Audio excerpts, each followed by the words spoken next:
Salut à tous, j'espère que vous allez bien. Je vous retrouve aujourd'hui pour le In My Mailbox du mois de juillet qui pour une fois sera dans les temps. Comme chaque mois, je vais vous présenter les nouvelles séries que j'ai commencées ainsi que les fins de série qu'il y a eu pour ma part, le Shikishi du mois et les goodies que j'ai réussi à me procurer. Concernant les nouvelles séries, comme vous pouvez le voir, il y en a eu finalement pas mal en ce mois de juillet.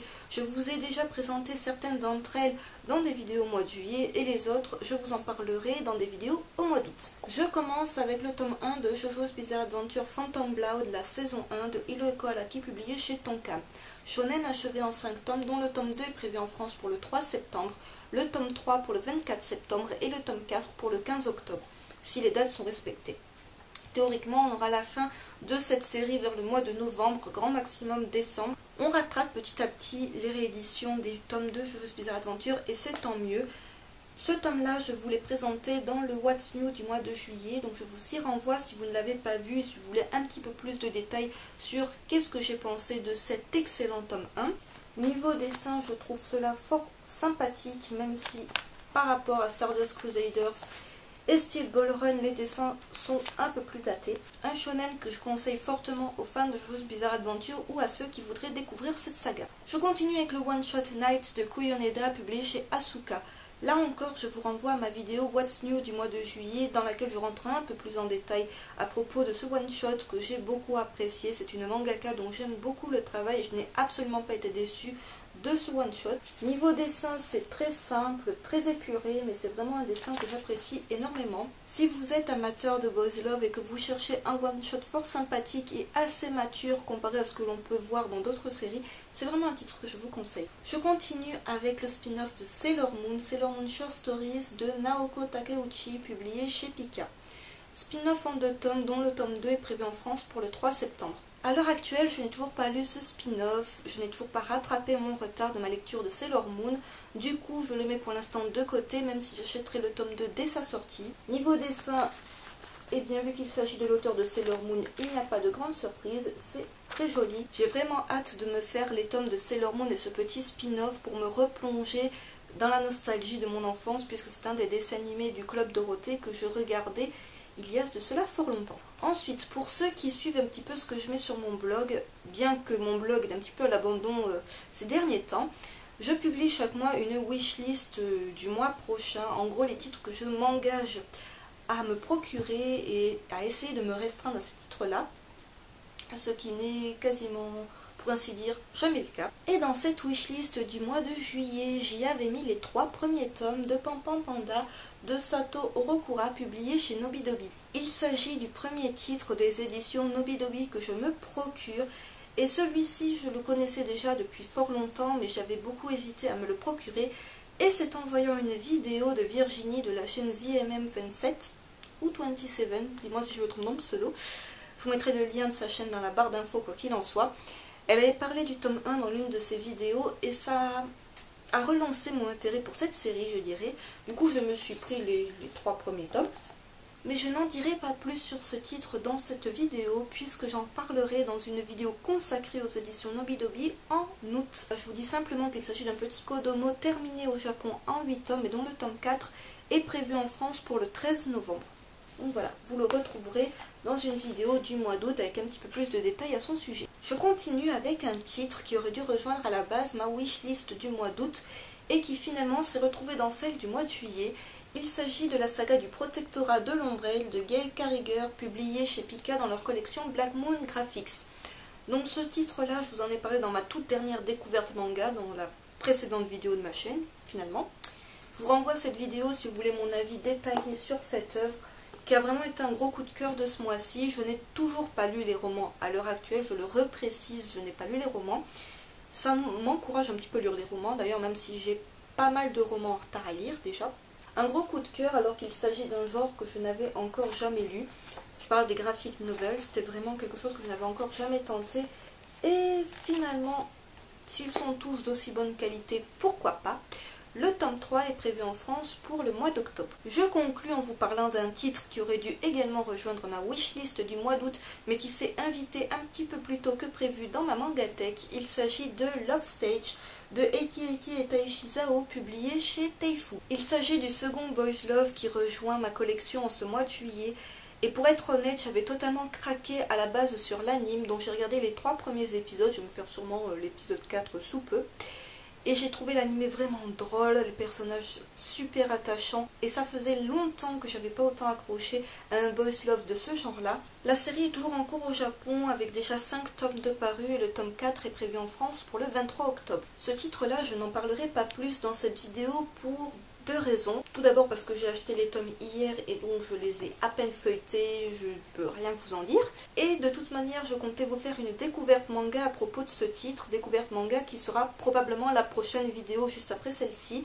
Ne vous inquiétez pas, je n'oublie pas que je dois tourner une FAQ, que je dois tourner une vidéo sur les mangas numériques et plein d'autres trucs pour le mois d'août, mais c'est une vidéo qui se rajoute. Même si je sais que la majorité d'entre vous ne lisez pas ce genre de titre, j'ai quand même envie d'en parler et de comparer tant qu'à faire, pour une fois que je peux le faire, avec l'anime, si c'est fidèle, si je vous conseille plus le manga papier que l'anime. Donc voilà, un titre dont vous entendrez encore parler d'ici peu de temps. À présent, je passe aux fins de série et pour ma part, en ce mois de juillet, il y en aura eu 7. Parmi ces 7 titres, je vous ai déjà donné mon avis à propos de 5 d'entre eux dans des bilans lecture au mois de juillet. Et les 2 autres, eh bien tout simplement je ne les ai pas lus parce que j'ai énormément de retard dans ces séries-là. Du coup je ne sais pas du tout quand est-ce que je les lirai, merci de ne pas me spoiler la fin, je peux me spoiler toute seule comme une grande si je le veux. Donc voilà, je passe très vite dessus puisque la majorité je vous en ai déjà parlé dans les bilans lecture et je vous y renvoie si vous voulez un petit peu plus de détails à leur sujet. Tout d'abord il y a eu la fin de Stardust Crusaders de Hirohiko Araki publié chez Tonkam.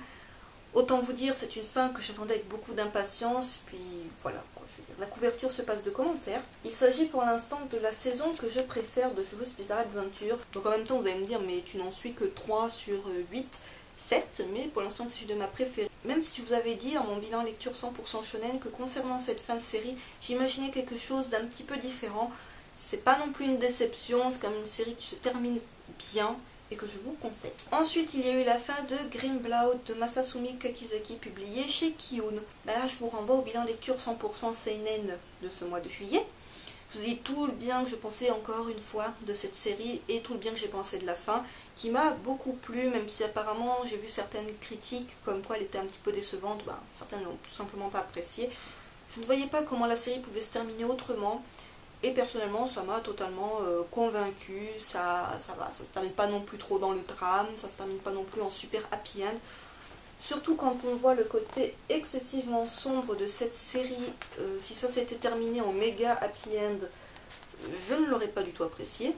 Là, c'est pas le cas et c'est d'autant plus un seinen que je vous conseille. Ne vous laissez pas rebuter par son côté un petit peu western. Ce n'est pas du tout dans le délire des western spaghetti qu'on a pu voir il y a quelques années. C'est vraiment quelque chose de beaucoup plus sombre, de limite gore par moment et de vraiment très violent. Et pour tous ceux qui aiment ce genre de lecture, c'est vraiment un titre que je vous conseille fortement. Il y a eu également la fin de Daisy, lycéenne Fukushima de Reiko Momoshi, publié chez Akata.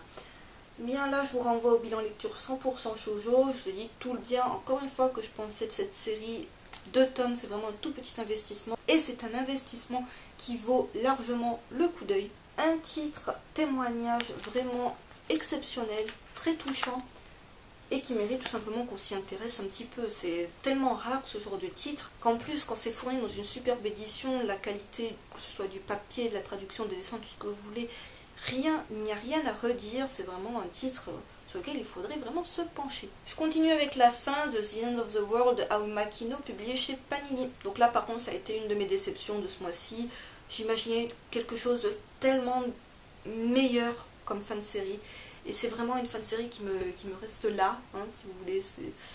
Non. Si vous avez vu mon bilan lecture 100% shoujo, vous avez pu voir un petit peu mon côté rageux à propos de cette fin. Certains d'entre vous m'ont dit qu'ils ne voyaient pas de meilleure fin pour cette série. Et bien moi j'en voyais des tas d'autres de meilleures fins. Je n'en parlerai pas ici parce que évidemment je risque de spoiler ceux qui ne sont pas à jour ou qui voudraient se lancer dans la série. Mais non. Enfin je sais pas pour ceux qui l'ont apprécié, mais j'ai beau y repenser, non, pour moi ça pouvait se terminer de façon bien mieux. Donc voilà, la petite déception du mois. Même si c'est vraiment une série que je retiendrai, voilà, 3 tomes sur 4 étaient quand même réussis, c'est pas une série qui a jeté pour autant.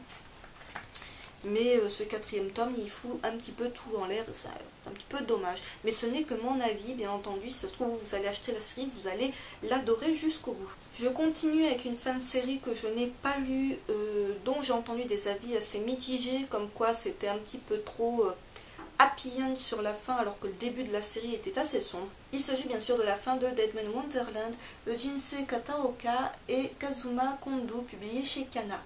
J'avais dévoré les premiers tomes de la série, mais depuis j'ai pris énormément de retard. Je ne sais absolument pas où je m'en suis arrêtée. Il faudrait que je la reprenne depuis le départ. C'est pas une grosse série, 13 tomes, ça peut se faire en 2 jours. Ouais, disons-le clairement, ça peut se faire en 2 jours. Je vous montre un petit peu les dessins. C'est vraiment une série qui m'avait beaucoup plu, oui, par ses couvertures, par ses dessins. L'histoire aussi m'avait énormément plu au départ. Mais comme je vous disais, bah voilà, j'ai juste pris énormément de retard. C'est une série que j'ai hâte de rattraper d'un côté, même si, bon, voilà, on m'a pas dit de très très bonnes choses à propos de la fin de cette série. C'est quand même un titre qui me tente beaucoup en ce moment, donc voilà. J'ai juste à me replonger dans cette lecture.